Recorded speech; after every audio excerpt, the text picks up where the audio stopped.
আপনারা যারা content monetization নিয়ে একদমই চিন্তায় আছেন যে 2025 সালে কারা আগে কন্টেন্ট মনিটাইজেশন পাবেন, তাদের জন্য আজকের এই ভিডিওটি খুবই একটি গুরুত্বপূর্ণ ভিডিও হতে চলেছে। কেননা আজকের এই ভিডিওটিতে আমি এমন 3টি পেজের কথা বলবো।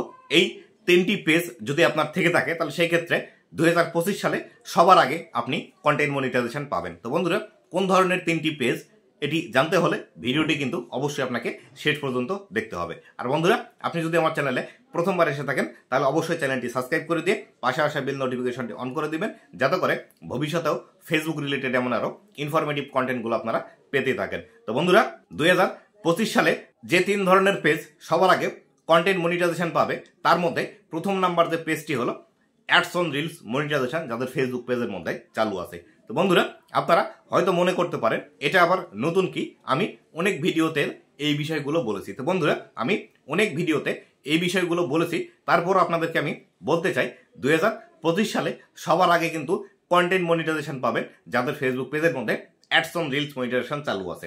আপনার মনিটাইজেশন চালু হওয়ার পরেও যদি সেটি রেস্ট্রিক্টেড হয়ে যায় বা আনঅরিজিনাল কন্টেন্ট ইস্যু চলে আসে, সেই ক্ষেত্রেও কিন্তু আপনি সবার আগে কন্টেন্ট মনিটাইজেশন পেয়ে যাবেন আপনার ফেসবুক পেজের মধ্যে।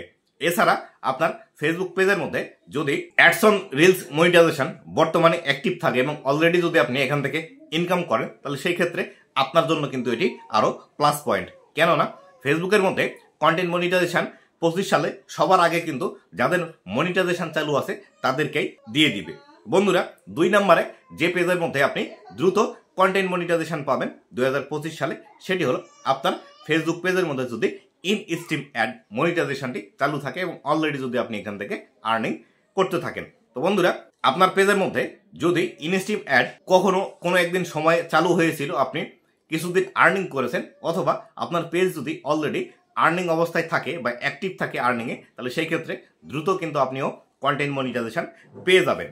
এক্ষেত্রে অনেক সময় দেখা যাচ্ছে আপনাদের ইন স্ট্রিম অ্যাড মনিটাইজেশন পাওয়ার পরে কোনো ভুল করার কারণে রেস্ট্রিক্টেড হয়ে গিয়েছে, সেই ক্ষেত্রেও কিন্তু আপনারা কন্টেন্ট মনিটাইজেশন খুবই দ্রুততার সাথে পাবেন। আর যদি আপনার একই সাথে অ্যাডস অন রিলস মনিটাইজেশন এবং ইন স্ট্রিম অ্যাড মনিটাইজেশন চালু থাকে, তাহলে সেই ক্ষেত্রে আপনি তো আরও সবার আগেই এই কন্টেন্ট মনিটাইজেশন ফেসবুকের মধ্যে দ্রুত পেয়ে যাবেন। কেননা যাদের পেজের মধ্যে এই 2টি মনিটাইজেশন চালু আছে, তারাই কিন্তু সর্বপ্রথম কন্টেন্ট মনিটাইজেশন পেয়ে যাবেন। আর 3 নাম্বার যে পেজ ক্যাটাগরি আছে, এই 3 নাম্বার পেজ ক্যাটাগরির মধ্যে আপনাদের অনেকেরই ফেসবুক পেজের মধ্যে ইস্যু আছে, কিন্তু মনিটাইজেশন ছিল, এই ইস্যু আসার কারণে রেস্ট্রিক্টেড হয়ে গিয়েছে, তারাও কিন্তু কন্টেন্ট মনিটাইজেশন পাবেন। তবে অবশ্যই কিছু কিছু ইস্যু আছে, যে ইস্যুগুলো আপনার ফেসবুক পেজের মধ্যে যদি এসে থাকে বা অলরেডি আগে থেকেই আসে, তাহলে সেই ক্ষেত্রে আপনি কিন্তু এই কন্টেন্ট মনিটাইজেশন পাবেন না। তবে এর মধ্যে প্রধান যে কারণটি আছে সেটি হলো community standard violation. Community standard violation যদি আপনার ফেসবুক পেজের মধ্যে এসে থাকে, তাহলে সেই ক্ষেত্রে আপনি অন্ততপক্ষে 3 মাসের মধ্যে কন্টেন্ট মনিটাইজেশন পাবেন না। যদি আপনার এই কমিউনিটি স্ট্যান্ডার্ড ভায়োলেশন ফেসবুক পেজের মধ্যে এসে থাকে, সেই ক্ষেত্রে যদি 3 মাসের বেশি হয় তাহলে আপনি পাবেন, 3 মাসের নিচে হলে আপনি কন্টেন্ট মনিটাইজেশন পেতে দেরি হবে, আবার অনেক সময় 1 বছর পর্যন্ত কিন্তু সময় লেগে যেতে পারে। আর এই ক্ষেত্রে আপনার ফেসবুক পেজের মধ্যে মনিটাইজেশন অন থাকা অবস্থায় যদি আনঅরিজিনাল কন্টেন্ট ইস্যু আসে, তাহলে আপনি পাবেন। Limited originality of content issue যদি এসে থাকে, তাহলে সেই ক্ষেত্রে আপনি পাবেন। আপনার যদি ইন্টেলেকচুয়াল প্রপার্টি এসে থাকে, সেই ক্ষেত্রে আপনি মনিটাইজেশন পাবেন।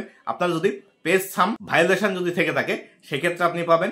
আপনার যদি রেকমেন্ডেশন সাসপেন্ড হয়ে থাকে, সেই ক্ষেত্রেও আপনি কন্টেন্ট মনিটাইজেশন পাবেন। আপনার যদি গ্রোথ অ্যাট রিস্ক থেকে থাকে, সেক্ষেত্রেও কিন্তু আপনি কন্টেন্ট মনিটাইজেশন চালু করতে পারবেন। আপনার যদি কপিরাইট ইস্যু থাকে, সেই ক্ষেত্রেও আপনি চালু করতে পারবেন আপনার এই কন্টেন্ট মনিটাইজেশন। তবে একই সাথে যদি অনেকগুলো কপিরাইট ইস্যু একসাথে আপনার ফেসবুক পেজের মধ্যে চলে আসে, সেই ক্ষেত্রে আপনি কন্টেন্ট মনিটাইজেশন 2025 সালে নাও পেতে পারেন, আপনাকে অপেক্ষা করতে হবে। তো বন্ধুরা, এই ছিল আজকের ভিডিওটি কেমন লেগেছে অবশ্যই জানাবেন, এবং ভবিষ্যতে ফেসবুক রিলেটেড এমন আরও ইনফরমেটিভ কন্টেন্টগুলো পাওয়ার জন্য অবশ্যই আমার ফেসবুক পেজ এবং ইউটিউব চ্যানেলের সাথেই থাকবেন।